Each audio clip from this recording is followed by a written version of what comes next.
Agarwal from Agarwal classes. देखो tense चल रहे हैं हमारे। टेंस के हम 2 वीडियो ऑलरेडी कर चुके हैं एंड हमने सबसे पहले टेंस में वीडियो में किया कि स्ट्रक्चर कैसे बनाते हैं टेंस की, और वो सारी कंप्लीट एक ही वीडियो में हमने अफर्मेटिव स्ट्रक्चर की है और हमने उसमें बनाना सीखा है। हमने उसमें समझ के पूरा किया है कि किस सब्जेक्ट के साथ कौन सी वर्ब आएगी, और दूसरा हमने सेकंड वीडियो में किया कि अफर्मेटिव से नेगेटिव में कैसे जाना है। एक तरफ हमने वर्ब की सीरीज़ भी शुरू कर रखी है जिसमें कि क्योंकि बेसिक देखिए इस टेंस का पूरा बेस जो है वर्ब पे रहता है, और उसमें हमने जैसे फाइनाइट वर्ब कौन सी होती है, नॉन फाइनाइट कौन सी होती है, और वर्ब के टाइप्स कौन कौन से हैं, और वो आगे भी चलता रहेगा नेक्स्ट भी वीडियोस साथ साथ। और अभी हम जो है वो आज जो इंटरोगेटिव करेंगे, इंटरोगेटिव के अंदर देखिए 2 तरह के सेंटेंसेस आ जाते हैं। इसमें देखिए 2 तरह के सेंटेंस आ जाते हैं। हम बेसिक में भी इसे पढ़ चुके हैं थोड़ा। तो सबसे पहले एक ले लेते हैं कि हेल्पिंग वर्ब से शुरू होने वाले क्वेश्चंस होते हैं और दूसरे होते हैं WH वर्ड फैमिली से शुरू होने वाले। तो जो WH क्वेश्चंस होते हैं, यूँ कह सकते हैं आप WH वर्ड क्वेश्चंस है कि हेल्पिंग वर्ब वाले क्वेश्चन में हमारा क्या से आंसर जैसे हम करते हैं कि क्या तुम वहाँ जा रहे हो, तो हम येस और नो में आंसर कर सकते हैं।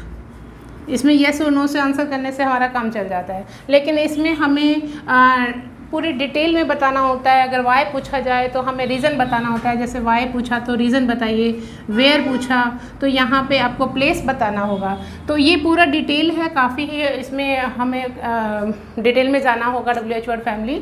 तो इस वीडियो में हम HV वाले यानी हेल्पिंग वर्ब से शुरू होने वाले क्वेश्चन करने वाले हैं। तो इसमें हमारा सिर्फ ये रहता है कि क्या तुम पत्र लिखते हो, तो मतलब हाँ या ना में हम आंसर करेंगे तो हमारा काम चल जाएगा। उसकी हम यहाँ पे एक तो सीखेंगे कि किस तरह की स्ट्रक्चर रहती है, और एक ये कि अफर्मेटिव से अगर हमें इंटरोगेटिव बनाना हो तो हम कैसे बनाएंगे।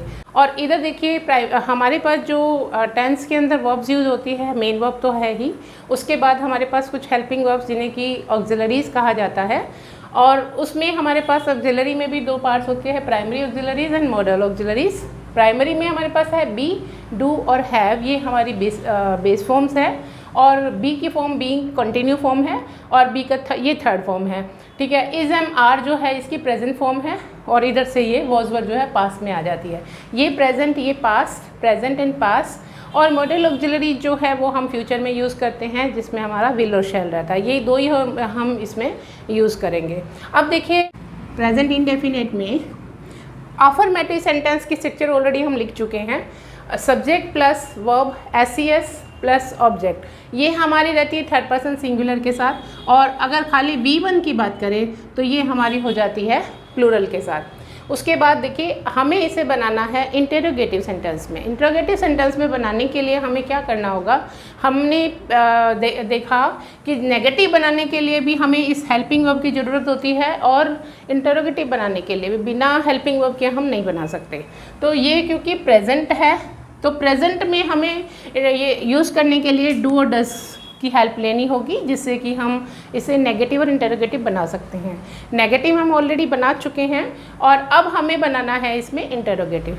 तो हमें देखना है कि अगर ये V1 SES है, यानी कि थर्ड पर्सन सिंगुलर वाला रूल यहाँ काम कर रहा है, तो हमें डू और डज में से चूज़ करनी है, क्योंकि ये प्रेजेंट फॉर्म है।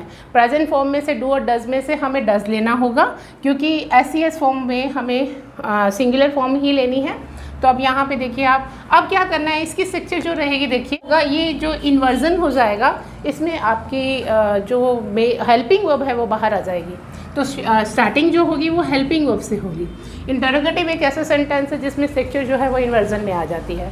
तो helping verb plus subject plus जो भी जितना भी बचा रह जाएगा वो हम यहाँ पे लिखेंगे। यहाँ अपनी मेन वर्ब आ जाएगी, एंड उसके बाद जो रहेगा वो ऑब्जेक्ट आ जाएगा। उसके बाद एक क्वेश्चन मार्क भी रहेगा, जितने भी कुछ भी एडवर्ब या जितनी भी हमारी जो रहती है वो लिखने के बाद एक क्वेश्चन मार्क आ जाएगा, ठीक है। अब हमारे पास रहता है इंटरोगेटिव सेंटेंस में बनाना है। हमारे यहाँ से रिक्वायरमेंट है कि हमें हेल्पिंग वर्ब चाहिए, और हेल्पिंग वर्ब बनाने के लिए हमें वहाँ डू और डज में जाना है। प्रेजेंट टेंस, प्रेजेंट इंडेफिनिट में डू डज यूज़ होगा। तो डू और डज में से हम यहाँ सिंगुलर के साथ डज लगा देंगे, और सब्जेक्ट आ जाएगा यहाँ पे हमारा सब्जेक्ट के बाद आपकी जो बेसिक फॉर्म यानी कि base form of the verb है वो आ जाएगी। तो यहाँ देखिए डज आ गया है, तो पहले भी हम पिछले स्लाइड में काफ़ी अच्छे से समझ चुके हैं कि ये जो डू डज है उसके बाद प्लस ये जो डिड है उसके बाद हमेशा वर्ब की बेस फॉर्म ही आएगी, यानी एस फॉर्म नहीं लगाएंगे आप यहाँ पे। तो उसके बाद आपकी वर्ब की फर्स्ट फॉर्म एस के बिना, जिसको आप कह सकते हो, उसके बाद आपका आ जाएगा ऑब्जेक्ट एंड क्वेश्चन मार्क। ठीक है, अगर आप हमें प्लूरल के लिए करना है तो यहाँ डू लगा दीजिए प्लस सब्जेक्ट, अगेन वही V1 object and question mark. अब देखिए पास्ट इंडेफिनिट में क्योंकि पास्ट आ गया, ये दो ही टेंस हमारे पास है जिसके अफर्मेटिव में हमारे पास हेल्पिंग वर्ब नहीं होती है, हमें खुद लगानी होती है। तो इसमें हमारे पास V2 है यानी वर्ब की सेकंड फॉर्म। अब जब सेकंड फॉर्म है तो यानी पास्ट हो गया, और पास्ट है तो इसकी पास्ट फॉर्म लेंगे। पास्ट फॉर्म में हमारे पास डिड है, और इसमें ऐसा कुछ है नहीं कि सब्जेक्ट कौन सा है तो वर्ब कौन सी वाली आएगी, इसमें सभी में डिड लगानी है। तो इसमें भी अफर्मेटिव सेंटेंस में हमारे पास ये स्ट्रक्चर है। इंट्रोगेटिव में बनाने के लिए हम डिड पहले ले आएंगे, डिड प्लस सब्जेक्ट। बस ध्यान सिर्फ इतना रखना है कि डिड के बाद भी जो वर्ब की जो फॉर्म आएगी बेस फॉर्म आएगी यानी V1 आएगी, और उसके बाद हमारा ऑब्जेक्ट आ जाएगा, फिर आ जाएगा क्वेश्चन मार्क। इसी तरह से अब आइए प्रेजेंट कॉन्टिन्यूस में। कॉन्टिन्यूस जहाँ भी बात करें वहाँ V1 ING यूज़ की जाती है। V1 ING यहाँ पे आपके पास इज एम आर हेल्पिंग में ऑलरेडी दी हुई है तो ज़्यादा प्रॉब्लम नहीं आएगी। इज एम आर को आप बाहर ले आइए, इज एम आर, और प्लस में आपके पास आ जाएगा यहाँ पे सब्जेक्ट। यहाँ वर्ब चेंज नहीं करनी है, वर्ब सेम रखनी है, तो सबसे आसान हो जाता है इसमें हमें करना। अब इसमें ज़्यादा देखिए पास्ट कंटिन्यूस में जाना है, तो पास्ट कंटिन्यूस में हमें सिर्फ और सिर्फ इतना ही चेंज करना है कि इज एम आर की जगह आप वॉज वर लगा दीजिए। तो यहाँ हम पास्ट कंटिन्यूस का भी लिख लेते हैं, पास्ट कंटिन्यूस आप कर लीजिए इसमें वॉज वर, बाकी सेम रहेगा subject plus V1 ING object and question mark. तो ये तो आपका हो गया कि किस तरह बेसिकली जो प्रॉब्लम आती है वो यहाँ आती है कि हमें वर्ब पहचाननी होती है, और वर्ब हमें अगर पता है कि ये वर्ब की फर्स्ट फॉर्म है, एस लगी हुई है तो और आसान हो जाता है कि डज लगा दीजिए। एस नहीं है तो ये पहचानना होता है कि वर्ब की फर्स्ट फॉर्म है। और V2 है, V2 और V3 में मैंने पहचान बताई थी कि कई बार क्या होता है कि जैसे कैच की कॉट दोनों सेम होती है, तो कैसे पता लगेगा कि ये थर्ड फॉर्म है या ये हमारी सेकंड फॉर्म है। जो थर्ड फॉर्म है वो इनके बिना नहीं आएगी, इनमें से कोई एक हमें होना चाहिए।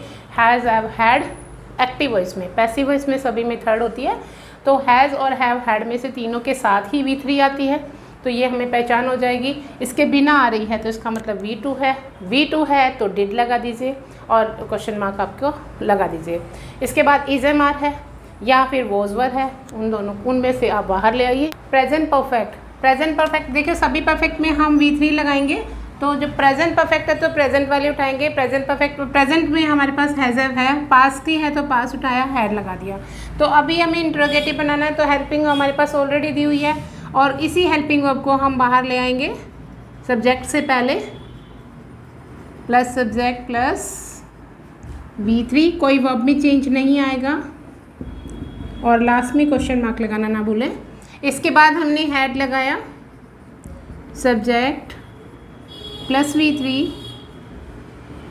Object and question mark. Next देखिए present perfect and continuous and past perfect continuous.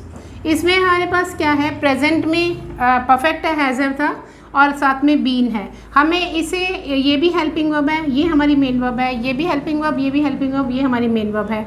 दोनों में ही हमें क्या करना है, हैज़ इधर हैड को हमें यहाँ बाहर ले आना है, हैज़ सब्जेक्ट, बाकी बीन जहाँ है वहीं रहेगा।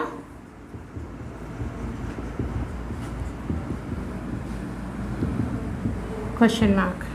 नेक्स्ट देखिए सब्जेक्ट प्लस यहाँ हमारा हेड पहले आ जाएगा, subject been V1 plus ING plus object and question mark. तो ये आपने देखा कि हेल्पिंग वर्ब पहले होने से हमें आसान हो जाता है नेगेटिव बनाना भी और इंटरोगेटिव बनाना भी, लेकिन अगर हेल्पिंग वर्ब नहीं थी जैसे कि सिंपल प्रेजेंट और सिंपल पास्ट में, वहाँ हमें प्रॉब्लम आई थी। नेक्स्ट देखते हैं फ्यूचर इंडेफिनिट। फ्यूचर इंडेफिनिट में हम ये सारी फ्यूचर के अंदर आप देखेंगे कि हम ये मोरल ऑक्सिलरीज यूज़ करने वाले हैं विल और शैल। तो आप देखेंगे कि चारों पार्ट में ही हमने विल और शैल का यूज़ किया है। देखिए विल एंड शैल। अब डिफरेंस कहाँ आएगा, एक तो वर्ब में आ जाएगा और एक हेल्पिंग वर्ब और कौन सी जुड़ेगी इसके साथ वो हमें देखना है। देखिए अफर्मेटिव में हमारे पास फ्यूचर इनडेफिनिट में V1 है, subject plus V1 will shell plus V1 and object. हमें अब करना है इंटरोगेटिव में जाना है, तो हमारी अब हेल्पिंग वर्ब कौन सी है, यहाँ पे विल और शैल। तो हमें हेल्पिंग वर्ब को सब्जेक्ट से पहले लाके इसका इन्वर्जन करना है, तो विल और शैल को बाहर ले आइए और उसके बाद बाकी सेम रहेगा, subject plus V1 plus object and question mark. ठीक है, और इधर हमारे फ्यूचर कंटिन्यूस में हमने सभी में 6 के 6 टेंस के अंदर हमारी जो है वो कंटिन्यूस के अंदर जो V1 ING रहती है, विल शैल है ही। तो जब इसका इन्वर्जन करना है यानी हमें इंटरोगेटिव बनाना है, तो ये विल और शैल को बाहर रखिए,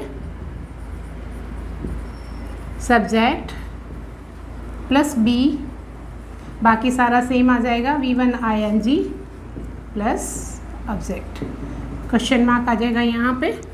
फ्यूचर परफेक्ट, तीनों ही परफेक्ट में हमने वर्ब की थर्ड फॉर्म यूज़ की है और विल शैल हमने सारे फ्यूचर में यूज़ किया है। विल शैल को ही बाहर रखना है, यहाँ भी विल शैल, बाकी सेम आ जाएगा, subject plus have. Verb change नहीं करनी है किसी भी इसमें, फ्यूचर में हमें जो है वही रखना है।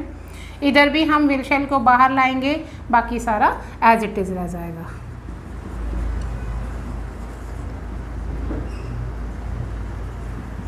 have been plus V1 ING and object again question mark। तो बाकी के अदर वर्ड्स हम सिंस फॉर वगैरह बाद में सीखेंगे। कुछ एग्जांपल लिखे हैं वर्ड पर, हम इससे देखते हैं कि किस तरह से हम इंटरोगेटिव में बनाएंगे इसे। देखिए the servant opened the door, तो हमें सबसे पहले इसमें बेसिक जो है हमें वर्ब पहचाननी है और उसी के अकॉर्डिंग हम उसमें हेल्पिंग वर्ब लगाएंगे। तो इसमें देखिए द सर्वेंट ये हमारा सब्जेक्ट है और उसके बाद ये ओपन्ड जो है वो मेन वर्ब है, हेल्पिंग वर्ब यहाँ पे हमारे पास नहीं दी हुई है। तो देखो ओपन, ओपन्ड एंड ओपन्ड, तो ओपन्ड सेकेंड फॉर्म भी है, थर्ड फॉर्म भी है। Third form has a head के बिना आती नहीं है, इसका मतलब ये हमारी सेकंड फॉर्म है और सेकंड फॉर्म होती है तब हम क्या लगाते हैं, हम डिड लगाएंगे। यहाँ से हमने डिड लिया और डिड जैसे ही देखिए सभी में हम अगर ये जब हेल्पिंग वर्ब हमारी यहाँ आ जाएगी तो ये जो सारे लेटर्स है, फर्स्ट लेटर जो है वो हमने कैपिटल लिखा हुआ है, अब ये लेटर कैपिटल और ये सारे स्मॉल हो जाएंगे। तो डिड द सर्वेंट, अब यहाँ डिड के साथ हमेशा क्या रहती है, डिड प्लस, हमने कहा था इन सभी के साथ वर्ब की फर्स्ट फॉर्म रहती है, तो डिड प्लस V1 हो जाएगी और 1 हमारी है ओपन, तो ये हो जाएगा did the servant open the door और उसके बाद आ जाएगा लास्ट में आपका क्वेश्चन मार्क। नेक्स्ट देखिए he will be watching a movie. Will हमारे पास ऑलरेडी दिया हुआ है, ये यहाँ पे दोनों जो है वो ये बी की फॉर्म्स में और साथ में ये हमारा विल आ गया है। तो विल में हम क्या करेंगे, विल को बाहर ले आएंगे और ये हमारा फ्यूचर का बन जाएगा will he be watching a movie. तो यहाँ हमें वर्ब कोई चेंज नहीं करनी है, एज इट इज़ रखनी है। नेक्स्ट देखिए you heard a noise. Heard again जो है वो एक मेन वर्ब है और मेन वर्ब में ये सेकंड है, हियर हमारी फर्स्ट होती है, हेयर के बाद हर्ड, हर्ड सेकंड थर्ड होती है। तो सेकंड थर्ड वही जैसे कि हमने कहा कि हैज़ अ वर्ड के बिना थर्ड नहीं आ सकती, तो इसका मतलब ये हमारी V2 है और V2 में अगेन हम यहाँ डिड कर देंगे और इसकी फॉर्म जो है वो हेयर हो जाएगी। ठीक है, उसके बाद नेक्स्ट है they are going to build a house. अब यहाँ आर दिया हुआ है, हमें कुछ नहीं करना, आर को बाहर लाना है और बोलने में ट्यून भी चेंज हो जाती है इसकी सभी की। जैसे ही हम क्वेश्चन में आते हैं, हिंदी में हम क्वेश्चन पूछते हैं तो हमारी ट्यूनिंग जो चेंज हो जाती है, are they going to build a house, तो आर भी थोड़ा जोर हो जाता है एक तरह से देखा जाए तो। नेक्स्ट देखिए you are listening to me carefully. Are यहाँ दिया हुआ है और आर को यहाँ बाहर लाएंगे तो हो जाएगा, जैसे हम कहते हैं कि क्या तुम मुझे ध्यान से सुन रहे हो, are you listening to me carefully, तो इसको आप बोलेंगे are you listening to me carefully. Next है she teaches English in a school. Teaches जो है वो एक मेन वर्ब है, हेल्पिंग वर्ब हमारी नहीं है, और हमें देखना है कि ये वर्ब कौन सी है। जब एस के साथ होती है थोड़ा क्लियर हो जाता है कि वर्ब की एस फॉर्म है और वो प्रेजेंट में इंडेफिनिट में होती है। तो हमने देखा यहाँ टीचेज है, टीचेज में हम यहाँ पे जैसे ही एस फॉर्म होती है तो इजीली हम यहाँ डज कर सकते हैं। अकॉर्डिंग टू शी यहाँ पे हमने थर्ड पर्सन सिंगुलर के अकॉर्डिंग एस लगाया है, टीचेज किया है, और यहाँ शी के साथ जो है वो डज करने के बाद इसे हम टीच कर देंगे, इसमें से ES जो है वो हट जाएगा। तो does she teach English in a school. Next है they were fighting for the TV remote. तो वर यहाँ पे हेल्पिंग वर्ब है और हमने यहाँ वर निकाल दिया, were they fighting for the TV remote. Next है they have written an essay। Have यहाँ पे है और हमें हेल्पिंग वर्ब ऑलरेडी हमारे पास है तो हैव यहाँ आ जाएगा, और have they written an essay। जिसमें हेल्पिंग वर्ब है सबसे इजी है बनाना। इसमें दो हेल्पिंग वर्ब है, विल भी है, हैव भी है, उसके बाद फिनिश्ड यहाँ पे मेन वर्ब है। तो विल को हम बाहर लाएंगे, हैव को नहीं छेड़ेंगे। Will he have finished his work. यहाँ हमें क्या करना है, अक्सर गलती ही करते हैं बच्चे कि विल को बाहर लाने के बाद उन्हें लगता है कि ही के जस्ट बाद हैव नहीं आ सकता। तो मॉडल जितने भी जैसे हम करेंगे विल शैल के साथ जब भी या कोई भी मॉडल के साथ डायरेक्टली हम हैव लगाएंगे, base form of the verb लगाएंगे, हैज़ नहीं आ सकता वहाँ कभी भी। तो will he have finished his work. साथ साथ इन चीज़ों को भी याद करते जाइए कि इनके साथ जो है हमेशा ही V1 यानी base form of the verb रहेगी। हैव ही लगा सकते हैं आप, यहाँ पे हैज़ नहीं लगा सकते। He had been driving for 5 hours। अब यहाँ पे हैड दिया हुआ है, बीन दिया हुआ है, दोनों ही जो है वो हेल्पिंग वर्ब है और ये आपकी मेन वर्ब है। तो जो हैड है उसे आप बाहर ले आएंगे। Had he been driving for 5 hours और उसके बाद क्वेश्चन मार्क लग जाएगा। आई होप आपको ये क्लियर हो गया होगा कि किस तरह से हम इनके इंट्रोगेटिव बनाएंगे। और जो प्रॉब्लम आती है वो हमेशा इनडेफिनिट टेंसेस में ही आती है, प्रेजेंट और पास्ट के। बाकी सभी में हेल्पिंग वर्ब में दी हुई होती है और हमारा इजीली हो जाता है। तो अगर आप लोगों को ये वीडियो पसंद आ रही है तो शेयर ज़रूर करते रहिए, और साथ ही साथ कमेंट बॉक्स में भी आप बता सकते हैं। Thank you for watching.